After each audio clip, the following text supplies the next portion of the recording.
Hey everyone, hold with Priyank में फिर से आपका स्वागत है। आ गए हैं आज मंथली अपडेट को लेकर। चेक करेंगे अक्टूबर के लिए कौन कौन से लेवल्स हमारे लिए इंपॉर्टेंट रहने वाले हैं। आगे बढ़ने से पहले मैं आप लोगों को बता दूं, आज से ठीक एक साल पहले मेरे चैनल पर 500 सब्सक्राइबर्स हुए थे और आप लोगों के प्यार की वजह से आज 500 से बढ़कर ये 1,85,000 पहुंच गया है। So thank you so much आप लोगों का सपोर्ट दिखाने के लिए। आज के हफ्ते से ही, लगभग इसके ठीक पिछले हफ्ते से ही मैंने ये डेली मार्केट अपडेट्स और मंथली अपडेट्स बनाना स्टार्ट किया था। और उस अक्टूबर के महीने से ये अक्टूबर का महीना आ गया है। हर महीने में ये मंथली एनालिसिस की एक अपडेट बनाता हूँ जिसके अंदर हम लोग डिस्कस करते हैं इंडेक्सेस को कि इस महीने इनके अंदर क्या होने की संभावना है। इसी तरह से पिछले महीनों में भी आप ये जाकर अपडेट देख सकते हैं। तो आज की वीडियो में ये डिस्कस करने के साथ साथ ये भी कवर करेंगे कि कल मार्केट में क्या होने की संभावना है 7 अक्टूबर 2025 को। ये वीडियो के एंड में रहेगा। लेकिन आगे बढ़ू, एक सवाल मेरे पास जो है कल आया जिसका मुझे लगा आप लोगों से पूछना बनता है। एक ईमेल आया कि सर, अधिकतर लोग जो है दिवाली से पहले, दिवाली के महीने में अपने दिवाली पिक्स चुनते हैं दो तरीके से। पहला, जो दिवाली से पहले बाई करने होते हैं जिसमें कि मोमेंटम जो है वो दिवाली तक देखा जा सकता है, और दूसरा दिवाली वाले दिन बाई करने के लिए।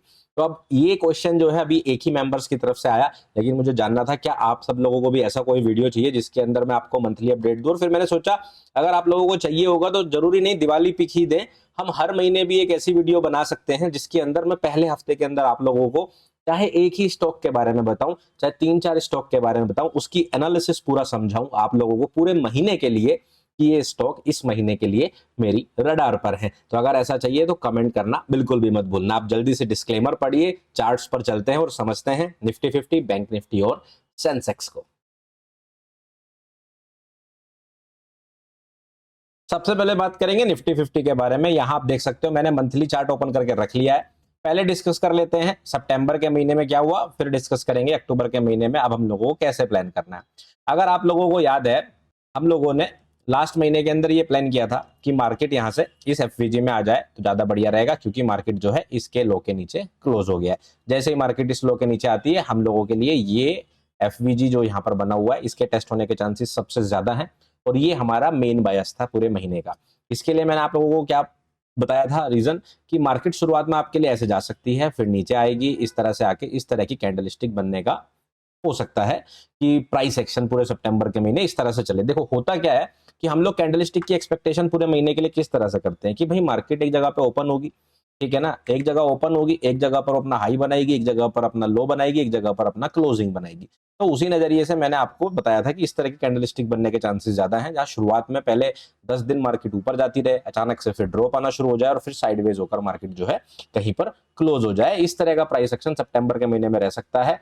मार्केट जैसे ही आपको पिछले महीने के लो के नीचे जाते हुए दिखाई दे, आप इस वाले फेयर वैल्यू गैप को फिल कर सकते हैं। ये हमारी कुछ प्लानिंग थी। इसके अंदर हमारे पास एक इंपॉर्टेंट लेवल भी था, ये वाला, जो कि था जून का लो, कि अगर मार्केट जून लो के नीचे रहती है तो ये बेरिश के कंट्रोल में रहेगी और ऊपर की तरफ वो बुलिश की तरफ रहेगी। अगर मार्केट इस वाले हाई को ब्रेक करती है तो ऑल टाइम हाई जाएगी। ये कुछ प्लानिंग्स हमारी थी। अब मार्केट ने किया क्या, क्योंकि हमें देखना पड़ेगा। अब देखो मार्केट शुरुआत हुई, मार्केट शुरू होने के बाद ऊपर जाना शुरू करती है, ऊपर जाने के बाद मार्केट अचानक से नीचे आना शुरू करती है, लेकिन यहां पर आकर क्लोज हो जाती है।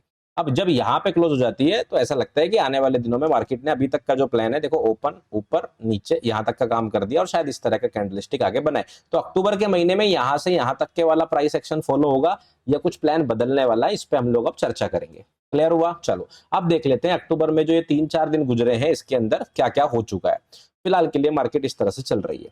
अब इस चीज पे अगर आप नोटिस करोगे, जो सबसे अलग चीज हुई कि मार्केट ने यहां पर जो हमारा लो था जुलाई का, इसके नीचे जाने से ऐसा लगता है जैसे कि बिल्कुल मना ही कर दिया, ठीक है ना। अच्छा, ये वाला लो जो है ये गलत मैंने ड्रॉ कर दिया है, ये जून लो ये वाला था, माफ कीजिएगा, ठीक है ना। हाँ, तो अब जो ये जुलाई लो है, मार्केट ने इसके नीचे ऐसा लगता जाने से मना कर दिया। मतलब जब मार्केट ऊपर गया, इतना तेज प्रेशर से सेलिंग भी हुई, लेकिन मार्केट इसके नीचे नहीं गई।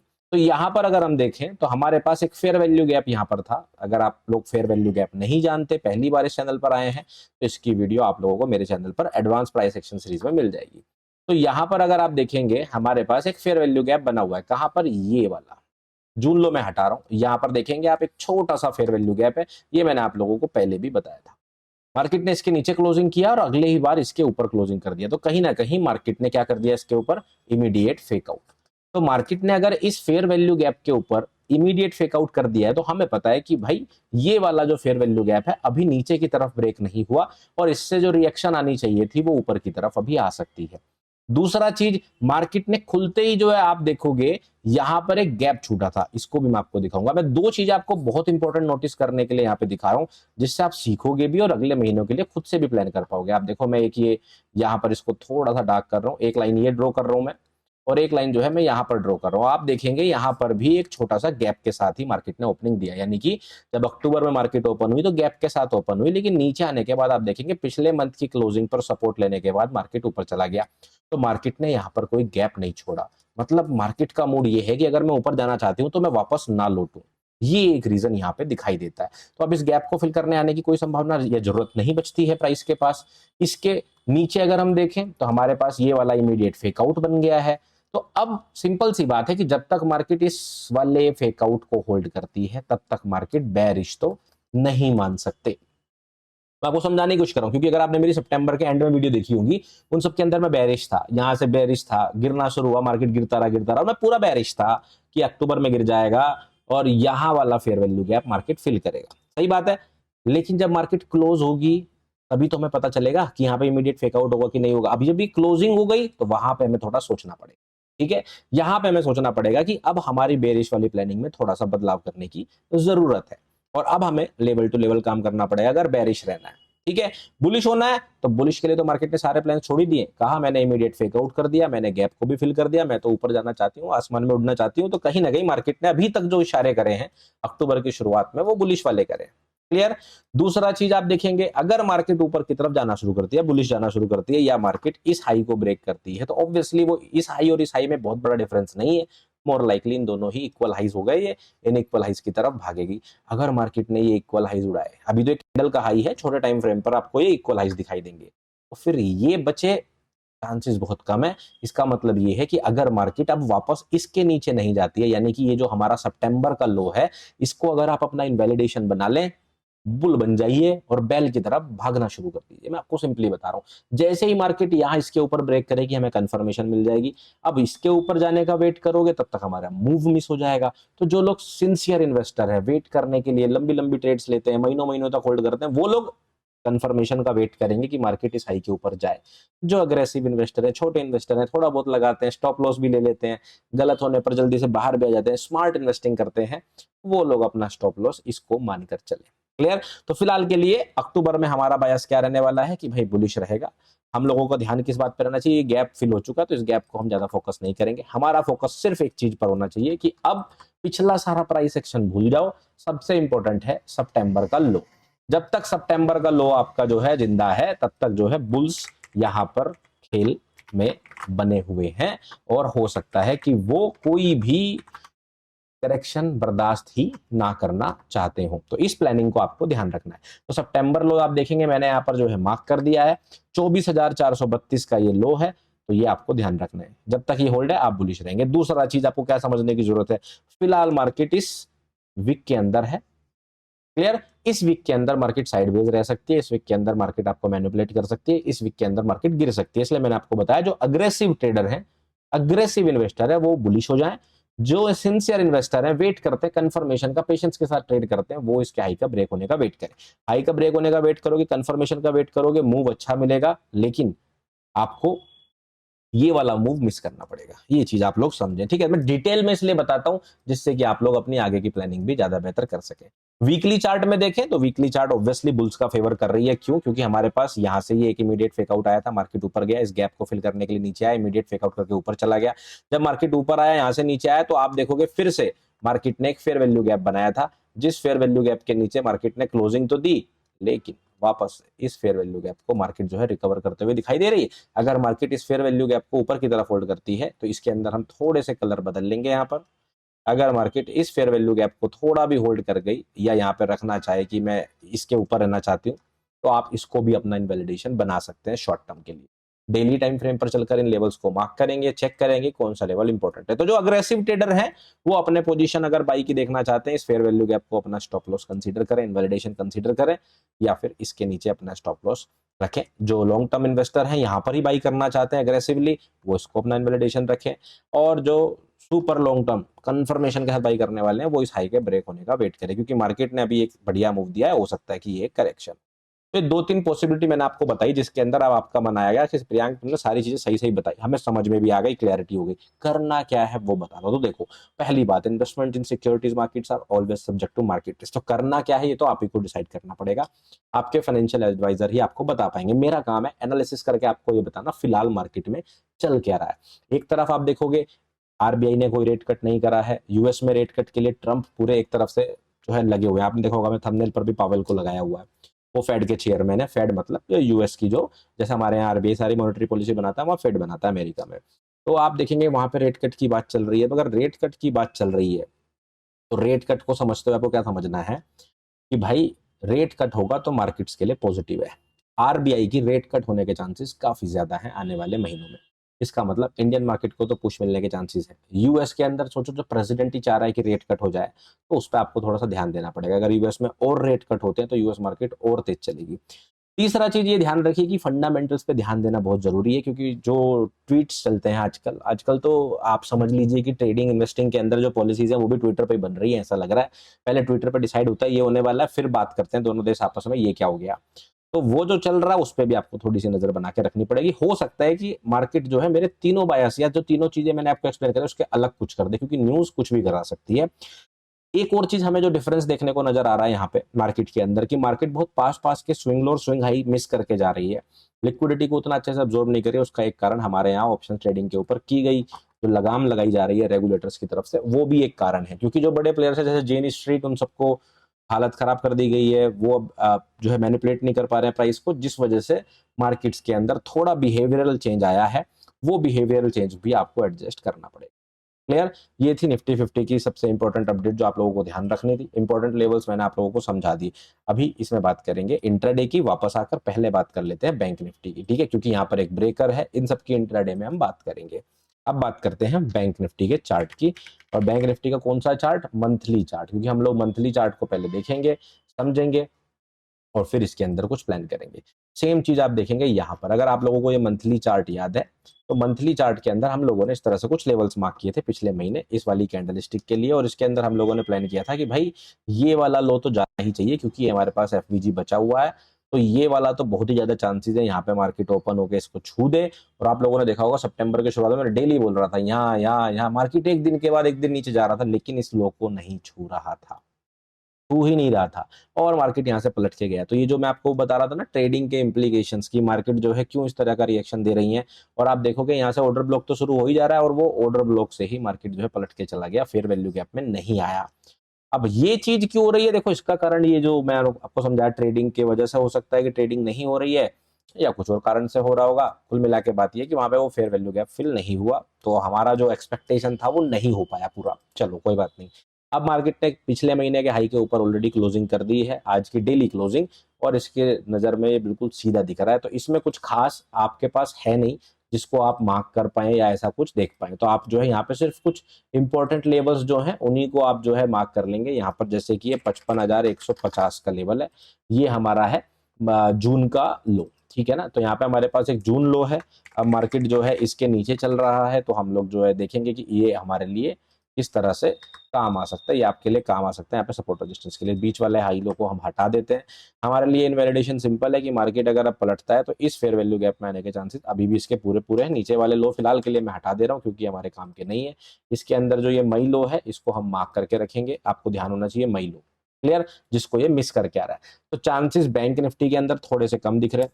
पिछली वीडियो जो मैंने लास्ट वीक में डेली मार्केट अपडेट पब्लिश किया था उसके अंदर भी मैंने आप लोगों को बताया था कि बैंक निफ्टी के लिए न्यूज बहुत पॉजिटिव आई है बैंक्स के लिए, और ये चीज बैंक निफ्टी को पंप कर सकती है। वो आपको देखने को मिला भी पिछले 2 दिनों के अंदर। दशहरा था, मैं भी ट्रेवलिंग में था, तो मैं वीडियो कल नहीं बना पाया था इस वजह से। चलिए, तो अब आप लोगों को समझ में आ रहा है क्लियरली। तो आप यहाँ पे क्या मार्क कर लेंगे? ये पिछले मंथ का हाई मार्क करके रखेंगे, ठीक है। ये तो ऑलमोस्ट बराबर है, गैप फिल हो चुका है, इस एरिया को कोई खास फोकस मैं नहीं कर रहा हूँ। तो जून लो मैंने यहाँ से मार्क कर लिया, पिछले मंथ के हाई को मैं यहाँ से मार्क कर लूंगा। उसके लिए भी मैं एक लाइन ड्रॉ कर लेता हूँ।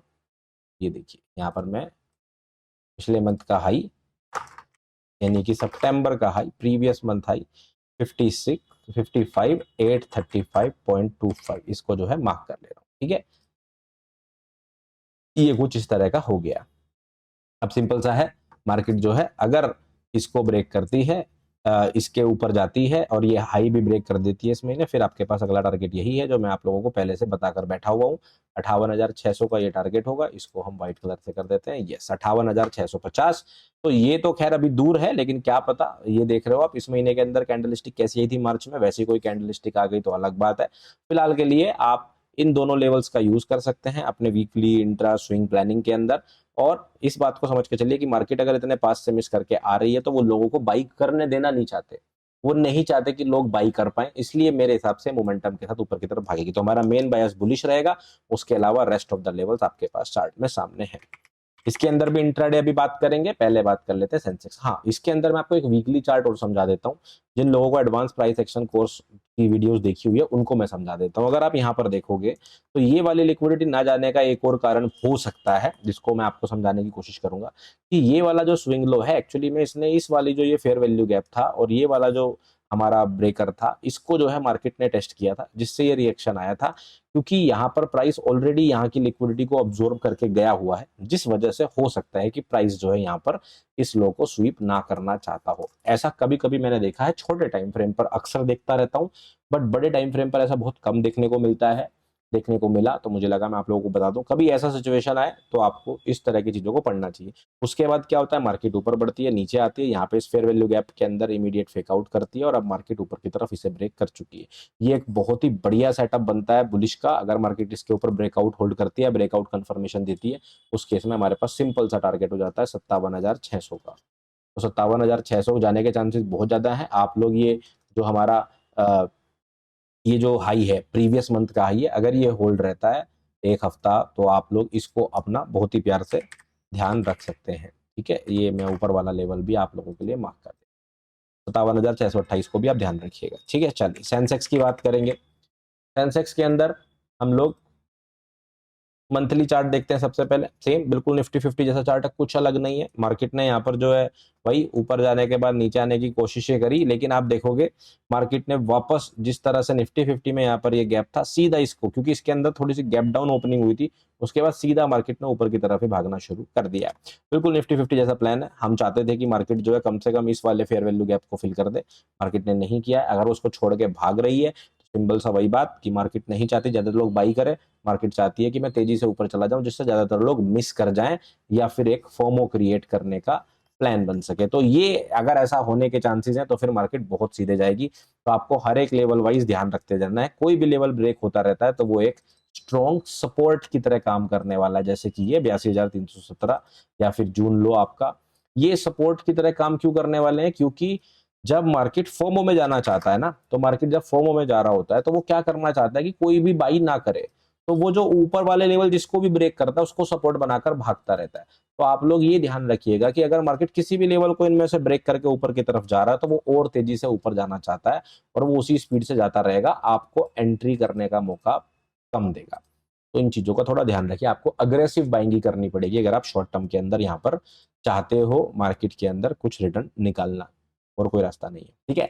तो ये थी मंथली अपडेट्स। अब हम चलेंगे इंट्राडे अपडेट्स के ऊपर, ठीक है। इंट्राडे अपडेट्स में सबसे पहले निफ्टी को ही देख लेते हैं, डेली चार्ट पर चलते हैं, मैं आपको थोड़ा समझा देता हूँ। वैसे मैंने आप लोगों को यहाँ पे मंथली चार्ट से और वीकली चार्ट से मंथली चार्ट से आपको एक फेयर वैल्यू गैप बताया, जिसको आप लोग जो है यहाँ पर कंसीडर करेंगे अपना स्विंग ट्रेड का इनवैलिडेशन, राइट। इंट्राडे के हिसाब से हम कैसे करेंगे, इंट्राडे के हिसाब से आपको देखना है मार्केट जो है इस ब्रेकर में आ गई है, तो ये ब्रेकर हम लोगों ने मार्क करके रखा हुआ था। अच्छा, ये एक मिनट में ये रिस्ट टू रिवॉर्ड टूल हटा देता हूँ, ये रिकमेंडेशन टेलीग्राम में पोस्ट की गई थी, हाँ ठीक है। यूजुअली मैं हटा देता हूँ, मंथली चार्ट ओपन था इसलिए मेरा ऐसे रह गया। चलिए, तो यहाँ पर आप देखेंगे मार्केट जो है एग्जैक्टली ब्रेकर में आ गई है। अगर हमारी पूरी बुलिश प्लानिंग जो हम लोगों ने अभी करी है ना वो फिल करनी है मार्केट को, तो मार्केट कल इस हाई को भी मुश्किल ले या इस ब्रेकर को पूरा मुश्किल फिल करे और सीधा गिरना शुरू कर दे। अगर मार्केट सीधा गिरना शुरू कर देती है या इस हाई के ऊपर नहीं जाती है या इस ब्रेकर के बाहर तेजी से निकल आती है, वो एक सिनेरियो बनता है जहां पर मार्केट हमें जो है ये पूरा मूव सिर्फ और सिर्फ चीट करने के लिए आई थी या फेक मूव मार्केट ने दिया था। ये ध्यान रखना कल के लिए, ठीक है। आज आप देखोगे मैंने मॉर्निंग में आपको ये प्रीवियस डे क्लोजिंग सिर्फ मार्क करने के लिए कहा था, प्रीवियस डे लो मार्केट, मार्केट ओपन होती है यहीं पे सपोर्ट लेती है और सीधा भागना शुरू। समझ रहे हो। तो अगर मार्केट को पलटना है, गिरना है, तो ये एकमात्र ब्रेकर है। अगर मार्केट इस ब्रेकर को ब्रेक कर देती है तो फिर हम लोगों को और बुलिश होना पड़ेगा कि हाँ भाई अब मार्केट बिल्कुल भी मूड में नहीं है गिरने के। तो इस एफवीजी को तो हटा देते हैं, ये अब हमारे काम का नहीं है क्योंकि इसका यूज जो है हो चुका है। क्लियर। तो अगर मार्केट इस ब्रेकर को ब्रेक कर देता है, इसको वैल्यू नहीं देता है, तो फिर मार्केट जो है मेरे हिसाब से इस हाई तक बहुत प्यार से जा सकती है। तो इंट्राडे में इस ब्रेकर के ऊपर आप बुलिश रह सकते हैं। तो हम जो है इस लेवल को मार्क कर देते हैं। ये हमारे पास है 25,140। आप इस तरह से लिख लीजिए इसको। ठीक है, ये व्हाइट कलर में है तो इसको ब्लैक कर लेते हैं। चलिए, तो 25,140 अगर मार्केट कल ब्रेक करती है, होल्ड करती है, फिर आप लोग आंख बंद करके मतलब थोड़ा बहुत लंबा बुलिश रह सकते हैं और इस कैंडल स्टिक के हाई यानी कि 25,263 को इंट्राडे में टारगेट कर सकते हैं। इसको 25,263 को ये आप अपना टारगेट जो है बना सकते हैं। क्लियर। ऊपर की तरफ बुलिश। अगर मार्केट ब्रेकर को नीचे की तरफ ब्रेक करती है यानी कि मार्केट जो है यहां से नीचे जाती है, फिर आप थोड़े बहुत करेक्शन की एक्सपेक्टेशन कर सकते हैं। ठीक है, इसकी करेक्शन की एक्सपेक्टेशन आप इसके बीच में कर सकते हैं। इसके बीच में थोड़ा साइडवेज रहिएगा, ज्यादा फोकस मत कीजिएगा। अगर मार्केट शुरुआती टाइम में आपको इस लेवल के नीचे दिखे तो स्कैल्पिंग शॉट कीजिएगा, स्विंग शॉट नहीं कीजिएगा। क्यों? क्योंकि मार्केट हो सकता है शुरुआत में नीचे आए, ऐसे जैसे ये विक छोड़ती है ना ऊपर जाते हुए, आपको दिखाता हूँ, जैसे ये विक छोड़ती है ऊपर जाने से पहले, उस तरह का प्राइस एक्शन बनाने के लिए ऐसे आए और फिर ऐसे पंप हो जाए। इस चीज से थोड़ा सा आपको बचना है। तो यहाँ पर आप जब भी जितना भी रिएक्शन को ट्रेड करेंगे उसे स्कैल्पिंग में करेंगे, स्विंग में नहीं करेंगे। अगर मार्केट नीचे क्लोज हो जाती है, इस हाई के ऊपर बिल्कुल नहीं जाती और नीचे की तरफ क्लोज जाती है, फिर आप स्विंग में लास्ट में 3 सवा 3 बजे के आसपास अपना शॉर्ट प्लान कर सकते हैं। तो ये लेवल आपके लिए कल के दिन के लिए इंपॉर्टेंट रहने वाले हैं। तो 15 मिनट पर मैं आपको दिखा देता हूँ। तो ये ब्रेकर में है प्राइस, इस बीच में साइडवेज 25,140 के ऊपर आप बुलिश यहाँ से यहाँ तक। और अगर मार्केट यहाँ से आती है तो स्कैल्पिंग कीजिएगा, छोटे छोटे स्विंग लोग अपने टारगेट रखिएगा। अगर क्लोजिंग नीचे हो जाती है, इस जोन में हो जाती है, फिर आप लोग सिंपली इस लेवल तक अपना टारगेट कर सकते हो जो कि है 24,750 का। क्लियर। ये आपकी निफ्टी 50 की कल की इंट्राडे की प्लानिंग हमारी रहने वाली है। बैंक निफ्टी की बात करेंगे। बैंक निफ्टी की अगर हम बात करें तो डेली चार्ट पर चलते हैं। बैंक निफ्टी ने जो है यहाँ पर हमारा टारगेट था 56,000, वो जो है टच कर दिया है। आप देख सकते हैं ये वाला टारगेट भी कंप्लीट कर दिया, ये वाला टारगेट भी कंप्लीट कर दिया और 56,156 को भी टेस्ट कर दिया। तो सेम चीज जैसे मैंने आपको ब्रेकर की बताई जो है निफ्टी 50 में, वैसे ही बैंक निफ्टी में भी अगर मार्केट को गिरना है तो यहीं से फेक आउट करके गिरना शुरू करे, उस केस में हम लोग थोड़े बहुत बेरिश हो सकते हैं। अदरवाइज मार्केट ने जैसे ही इसको ब्रेक करा फिर मार्केट आपके पास 57,375 तक कुछ खास नहीं है, तो आप बुलिश रह सकते हैं। इस बीच में इंट्राडे के लिए आप एक फेयर वैल्यू गैप यूज कर सकते हैं लेफ्ट साइड से, जिसमें आप इंट्राडे टारगेट्स अपने ये दोनों भी बना सकते हैं। दीज आर फॉर इंट्राडे, ये कोई हमारा लिए इंपॉर्टेंट एफवीजी नहीं है, लेकिन इनको आप इंट्राडे प्लानिंग में कंसीडर कर सकते हैं एज अ टारगेट। इनको भी मैं मार्क कर दे रहा हूं। ठीक है, ये आपके बुलिश वाले टारगेट हो गए। नीचे की तरफ आप सिंपली, आपको पता है कि ये आपका ओपनिंग गैप मिस कर गया है, तो यहां तक अगर प्राइस आता है तो आप इसको जो है यूज कर सकते हैं। तो ये आपका चार्ट बैंक निफ्टी का बन जाता है, जिसके अंदर यहां तक इस गैप तक आप बेरिश मत होना। ठीक है, मार्केट यहाँ पे फेक आउट करता है, यहां तक का टारगेट रखिए इंट्राडे में। अगर मार्केट इसको ब्रेक करती है तो फिर आप थोड़ा लंबा टारगेट जैसे ये वाले इक्वल लोस 55,200 या 54,777 को कंसीडर कर सकते हैं। क्लियर। चलिए, सेंसेक्स की बात करेंगे इंट्राडे में। इंट्राडे में सेंसेक्स की बात करें, बिल्कुल निफ्टी 50 जैसा प्लान है। आप देख सकते हैं ब्रेकर में प्राइस जो है आ गया है। इसके भी हम जो है सारे ड्रॉइंग्स वापस ले आते हैं। आप देख सकते हैं ब्रेकर के अंदर प्राइस है, बिल्कुल निफ्टी 50 जैसी प्लानिंग है। ब्रेकर ब्रेक हुआ ऊपर की तरफ तो 82,370, इस बीच में आप जो है स्कैल्पिंग कर सकते हैं। 81,460 से नीचे आता है फिर आप बेरिश का प्लानिंग कीजिएगा। तो ये चार्ट रहने वाला है हमारा सेंसेक्स का। इस तरह के लेवल्स हमारे लिए सेंसेक्स के यहाँ पर रहने वाले हैं जो आपके चार्ट पर दिखने चाहिए। 81,000 को मैं हटा देता हूँ, ये काम का नहीं, गैप फिल हो चुका है, ये काम का नहीं है। इस तरह से ये आपका चार्ट कल के लिए रहने वाला है। तो ये थी आज की मंथली अपडेट। स्टॉक्स की वीडियो चाहिए तो आप लोगों को कमेंट करके बताना पड़ेगा। हाँ, 500,000 कमेंट आएंगे तभी तो मुझे लगेगा कि हाँ बहुत सारे लोग इसको देखना चाहते हैं, तभी मैं उसके लिए वीडियो आप लोगों के लिए 2-3 दिनों के अंदर ही बना दूंगा। क्लियर। और इन सब बातों के साथ साथ आपको बहुत जरूरी चीजें ध्यान रखनी है कि यहाँ पर मैंने जो भी सिक्योरिटीज के बारे में आप लोगों से डिस्कशन किया उसमें मेरा कोई फाइनेंशियल इंटरेस्ट नहीं है। Investments in securities markets are subject to market risk, kindly read all related documents carefully. और सीबीआरए एनएसएम सर्टिफिकेशन का मतलब ये नहीं होता कि आपको एश्योर्ड रिटर्न गारंटी या प्रॉमिस किया जा रहा है कि आप हमारी बातें सुनने के बाद प्रॉफिट ही कमाएंगे, ऐसा बिल्कुल भी नहीं है। कोई भी इन्वेस्टमेंट डिसीजन लेने से पहले अपने फाइनेंशियल एडवाइजर से डिस्कस जरूर करें। ध्यान दीजिए, मैं रिसर्च एनालिस्ट हूँ, इन्वेस्टमेंट एडवाइजर नहीं हूँ। समझ रहे हो, दोनों में अंतर होता है। इन सब बातों के साथ ध्यान रखिए कि इम्पर्सनेशन से भी आप लोगों को बचना है। मेरा नाम, मेरा फोटो, मेरा रजिस्ट्रेशन नंबर लगाकर आपको कोई मैसेज करता है, आपको किसी fake Telegram channel, fake WhatsApp group, fake Instagram Facebook account पर कोई इन्वेस्टमेंट स्कीम बताता है तो उससे बचिए, वो फेक है। मेरी ऐसी कोई सर्विस स्कीम नहीं चल रही है। आप अगर मुझे किसी भी सोशल मीडिया पर देखना, फॉलो करना चाहते हैं तो लिंक्स केवल और केवल डिस्क्रिप्शन से लीजिए। अगर आप मेरा PSBB का इंडिकेटर है, Priyank Sharma bread butter strategy का स्क्रीनर भी है, स्क्रीनर और इंडिकेटर यूज करना चाहते हैं वो भी फ्री ऑफ कॉस्ट, तो आपको उसका लिंक भी डिस्क्रिप्शन में मिल जाएगा। आप उसको एक्टिवेट कर सकते हैं फ्री में और यूज कर सकते हैं। इन सारी बातों के साथ मैं लेता हूं विदा। आप लोगों से मिलूंगा नेक्स्ट वीडियो में। तब तक रखिए अपना ध्यान, अपने परिवार का ध्यान। Take care, bye bye.